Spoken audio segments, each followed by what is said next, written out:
SMT Nation, we back. Nation, T-Mobile's in a pretty precarious and sticky situation. Lawsuits are pending, and this is getting pretty messy. Anyways, let's get through these details in today's video. Appreciate you all for tuning in. Comment down below at any point during the video to get your point across, offer your opinions and comments. Love to hear what you guys have to say on this. All right, link for the article will be in the description. Also in the description is the Real SMT Buy Me a Coffee link. If you want to support your creators directly, get us a coffee, keep the SMT caffeinated and motivated. And if you're looking for the best deal in wireless, you can't beat the Mint Mobile promotion currently going on.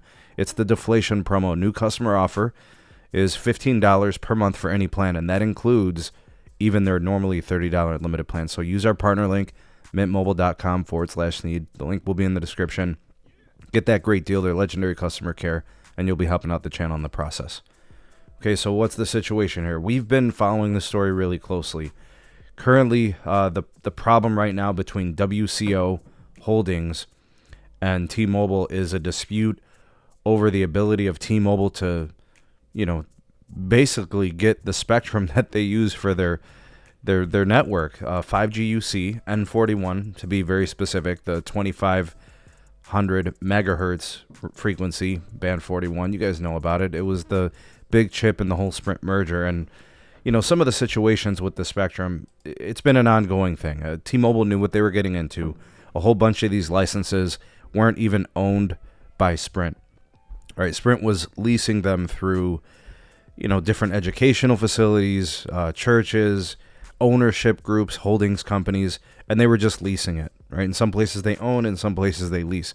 T-Mobile inherits this problem, so they knew this was coming, and this is a battle that they're going to continue to have to fight.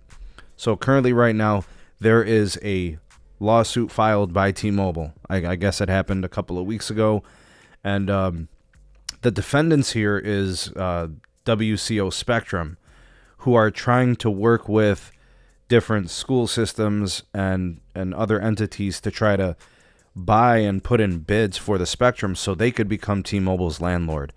Okay, so what T-Mobile is trying to do is prevent this from happening. They would prefer to own, they would prefer to deal with the schools and the other entities than the holdings company, because the holdings company is obviously understands and knows the intricate value of the spectrum to T-Mobile.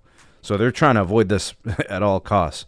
And T-Mobile's kind of, they've got little ways about them. They're trying to make this public. They're trying to take this a little bit personal with the CEO of that company. And they're doing their best to try to, make them look like the really, really bad guy. Okay, so some of the items from this lawsuit, they seek to redress the defendant's nationwide criminal scheme to defraud T-Mobile US Inc. and its subsidiaries out of an amount believed to be more than $10 million. T-Mobile leases the right to use certain wireless spectrum from educational institutions that hold FCC licenses for that spectrum, including a right of first refusal provision.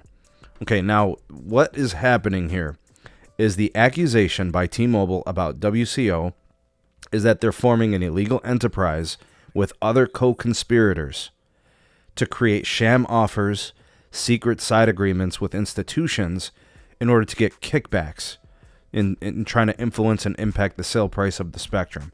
So T-Mobile is making heavy claims, and when you make really heavy, extreme claims like that, you have to have proof.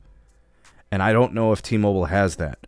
But again, like I said, they're trying to muddy this up. They're trying to muck up the waters to make this company look evil, horrible. They've already taken personal shots at the CEO, like I stated before. But there is a lot of value in this spectrum, folks. And T-Mobile's, they're fighting for it. Because here's what's going to end up happening. If T-Mobile ends up missing out on the ability to own more of the spectrum, they continue to have landlords in the future. And by having landlords for this, they lose out on the owner's economics. I've said this before, I'll say it again. The T-Mobile spectrum situation is much less than ideal. Pretty much every other carrier owns and operates all of their own spectrum, for the most part. I think there's some situations where you see some unlicensed use, like Verizon with band 48 and stuff like that. And there might be a couple of smaller things, but the future of T-Mobile's success as a mobile network operator for their mobile users and their home internet users lies the balance when it comes to situations like this. They have to do everything it takes to try to own this spectrum. And a company like WCO is the biggest nightmare for T-Mobile. This is getting pretty nasty, folks. It's going to continue to be a legal issue. Let me know what you guys think, though. Hit me with a comment. Let's go ahead and bring hashtags back. If you're a real one, hashtag T-Mobile. All right? Let me know what you guys think on this. You all the voice of the people, the SMT Nation. Let your voice be heard.